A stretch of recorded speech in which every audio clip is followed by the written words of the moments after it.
ইন্দিরা, শতদ্রুজ কিচেনে তোমাদের সবাইকে স্বাগত। তো চলে এসেছি আজকে আবার একটা নতুন রেসিপি নিয়ে।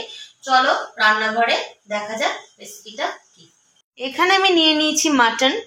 আমি মাটনটা করব, সবার রান্নার স্টাইল আলাদা। তো আজকে দেখে নাও আমি মাটনটা কিভাবে করি। তো তাড়াতাড়ি করে আমি মাটনটা ধুয়ে নিয়ে পরিষ্কার করে নিয়েছি। এবার আমি দিয়ে দেব প্রেসার কুকারের মধ্যে। এবার জল দিয়ে দেব। খুব একটা বেশি জল হবে না, কারণ খুব একটা পাতলা আমি করব না। এর মধ্যে দিয়ে দেব আমি সামান্য একটু হলুদ। হলুদ আমি পরেও দেব, সামান্য একটু হলুদ আমি দিয়ে দিলাম, আর কিছু দিলাম না। এবার কুকারের ঢাকনাটা বন্ধ করে মাটনটা প্রথমে সেদ্ধ করে নেব।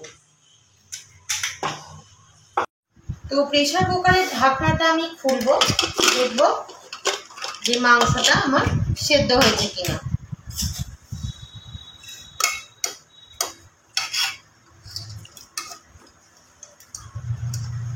তো দেখুন আমি এখান থেকে একটু দেখিয়ে দিচ্ছি। গরম মাংসটা কিন্তু আমার সেদ্ধ হয়ে গেছে, মাংস ছেড়ে গেল। তো এবার আমি একটা কড়াই বসাবো। তো আমি কড়াই বসিয়ে দিয়েছি, গ্যাসটাকে অন করে নিলাম। এখানে আমি আলু নিয়েছি, মাংসে দেব যেহেতু খাসির মাংস। আর কিছুটা পেঁয়াজ আমি কুচিয়ে নিয়েছি, এখানে কিছুটা পেঁয়াজ আমি বেটে নেব, সাথে টমেটো আর কাঁচা লঙ্কাও দিয়ে নেব। কড়াইতে সরষের তেল দিয়ে দেব। এখন অল্পই দেব, শুধু আলুগুলো একটু ভাজার জন্য।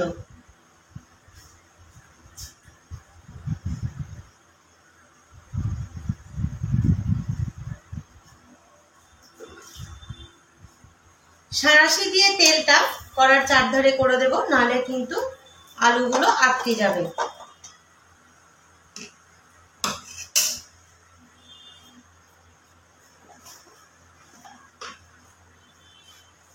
এর মধ্যে দিয়ে দেব অল্প একটু হলুদ, যাতে করে না আলুর জলটা গায়ে ছিটে আসে।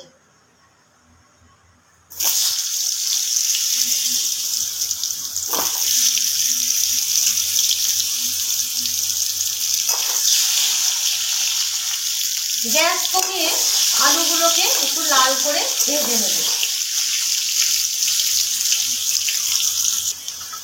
আলুগুলো আমার লাল করে ভাজা হয়ে গেছে। যেহেতু ছোট আলু, ওই জন্য আমি 6 টুকরো দিয়েছি। বড় আলু হলে আপনারা যেরকম সাইজ আলু খাবেন দিয়ে দেবেন। আলুগুলো আমি যে ক্যাসারোলটায় মাংসটা ঢালবো তাতেই তুলে নিচ্ছি।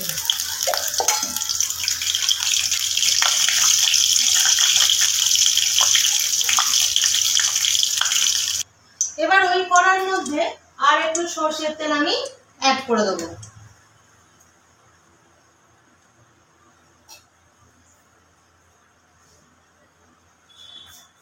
এবার এতে কুচনো পেঁয়াজগুলো দিয়ে দেবো। যেগুলো বাটার জন্য আমি পেঁয়াজগুলো রেখেছি, সেগুলো আমি সাইডে সরিয়ে রাখলাম। কুচনো পেঁয়াজগুলো এর মধ্যে দিয়ে দেব।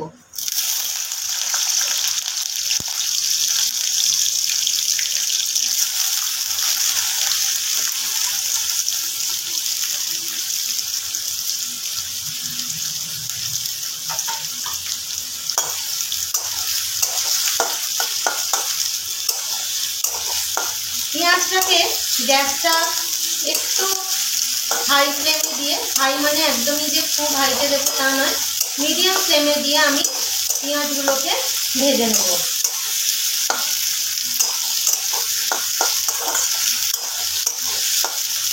খেয়াল রাখতে হবে যেন পেঁয়াজটা পুড়ে না যায়। এবার গ্যাসটা কমিয়ে দিয়ে পেঁয়াজটাকে ভাজতে দিয়ে আমি একটা ওই পেঁয়াজ, কাঁচা লঙ্কা আর টমেটোর একটা পেস্ট বানিয়ে নেব।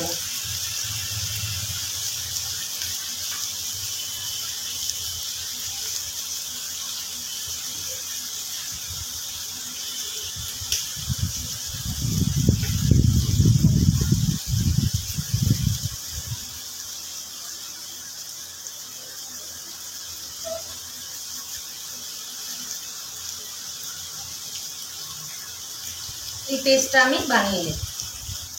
পেঁয়াজটা নরম হয়ে গেছে, এবার ওই পেস্টটা এর মধ্যে দিয়ে দেব।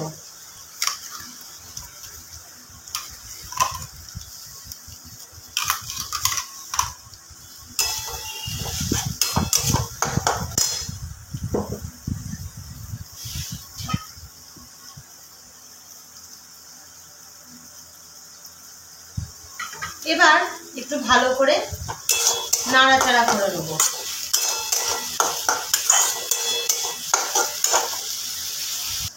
এখানে আমি মশলা ধোয়া জলটা দিয়ে দিলাম, আর দেব অল্প একটু আদা রসুন বাটা,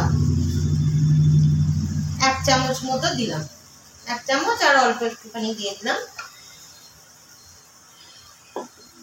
এবার এর মধ্যে একে একে সব মশলা আমি দিয়ে দেব হলুদ গুঁড়ো। হলুদ আমি মাংসের মধ্যে দিয়েছিলাম, সেরকম বুঝেই হলুদটা দিতে হবে। দিয়ে দেব কাশ্মীরি রেড চিলি পাউডার, আমরা শুকনো লঙ্কা খাই না। এটা এই বড় চামচের 1 চামচ মতো, আমার চামচটা খুব ছোট সেই জন্য আমি বড় চামচ ধরেই 1 চামচ হিসাবে দিলাম। দিয়ে দেব স্বাদ অনুযায়ী নুন। নুনটা আর ঝালটা আপনারা আপনাদের স্বাদ অনুযায়ী দেবেন। আমি তো দেখলেন 2টো বড় কাঁচা লঙ্কা দিলাম, আপনারা যদি এর থেকে কম বেশি ঝাল খান তাহলে সেটা সেরকমই দেবেন। এবার মশলাটাকে খুব ভালো করে কষিয়ে নেব, যতক্ষণ না মশলা থেকে কাঁচা গন্ধ বের হচ্ছে, মানে কাঁচা গন্ধ চলে যাচ্ছে, ততক্ষণ আমি মশলাটাকে খুব ভালোভাবে কষিয়ে নেব। এখানে আপনাদের একটা কথা বলে রাখি, মশলা থেকে কাঁচা গন্ধ তাড়াতাড়ি দূর করার জন্য আমি এখানে 1 চিমটে গরম মশলা রান্নার মাঝেই অ্যাড করে দিলাম। তাতে করে রান্নার কাঁচা গন্ধটা, মানে যে আদা রসুনের কাঁচা একটা গন্ধ থাকে, সেটা চলে যাবে। এবার মশলাটাকে একটু ভালো করে কষিয়ে নিতে হবে, হাতে একটু সময় নিয়ে, কম আছে। এতে দিয়ে দেব স্বাদ অনুযায়ী, মানে এই নুনের যে ব্যালেন্স রাখে সেই অনুযায়ী একটু চিনি আমি এতে অ্যাড করে দিলাম। এবার আর একটু আমি কষিয়ে নেব।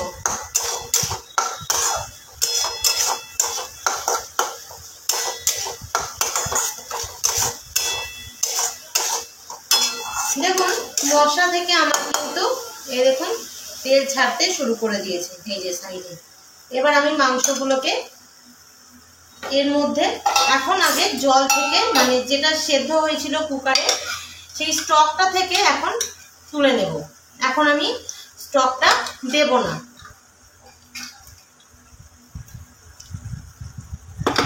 স্টকটা আমি পরে দেব। আগে এই মাংসটা দিয়ে খুব ভালো মতো আগে কষিয়ে নেব।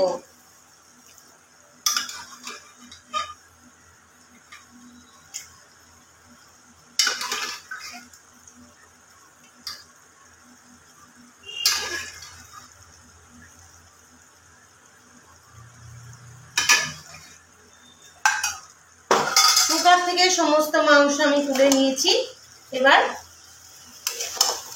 ভালোভাবে কষিয়ে নিতে হবে। এখন আমি এই ভাজা আলুগুলো এর মধ্যে দিয়ে দেব, তাহলে আলুগুলো আমার সেদ্ধ হয়ে যাবে। আমি কিন্তু আলুগুলো জাস্ট ভেজে নিয়েছি, একটুও কিন্তু সেদ্ধ করিনি। আলুগুলো আমি এতে দিয়ে মাংসের মধ্যেই কষিয়ে সেদ্ধ করে নেব। আর লাস্টে যে আমি স্টকটা দেব, দিয়ে ঢাকা দিয়ে রাখবো, ততক্ষণ আমার মাংস আর আলু দুটোই সেদ্ধ হয়ে যাবে। মাংসতে এমনি কুকারে দিয়েছি, সেদ্ধ হয়ে যাবে, শুধু আমাকে একটু ভালো করে কষাতে হবে। যে কোনো মাংসই বলুন, কোনো তরকারি বলুন, কষানোর উপরেই ডিপেন্ড করে তার টেস্ট। মাংসটা তলায় ধরে যাচ্ছে, সেই জন্য আমি মশলা ধোয়া বাটির আর একটু জল ছিল, সেটা আমি এখানে দিয়ে দিলাম।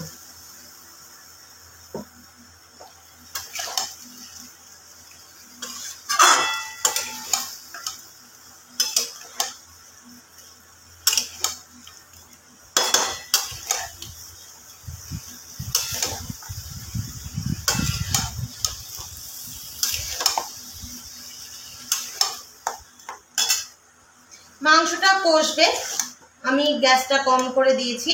ফিরে আসছি কিছুক্ষণ পর। মাংসটা আমি কষিয়েছি, আর একটুখানি কষিয়ে নিচ্ছি। গ্যাসটা আমি কমিয়ে দিয়ে গেছিলাম, আর একটু কষিয়ে নিচ্ছি। দিয়ে দেবো এটাতে মাংসের যে স্টকটা আছে সেটা অল্প করে দিলাম, দিয়ে আবার একটুখানি কষিয়ে তারপরে খানিকক্ষণ বাদে সবটা দিয়ে দেবো। আপনারা যেরকম ঝোল খাবেন সেরকমভাবেই মাংসটা সেদ্ধ করবেন, মাংসটা দিয়ে স্টকটা সেরকমই রাখবেন। যদি ভাবেন যে মানে গ্রেভি একদম একটু গাঢ় গাঢ় খাবো, তাহলে সেরকমভাবেই মাংসটা সেদ্ধ করবেন, একটু সেরকম জল দিয়ে। আর যদি ভাবেন যে না একটু পাতলা ঝোল খাবো, যে যেরকম বুঝবেন সেরকমভাবে মাংসটা জল দিয়ে সেদ্ধ করবেন।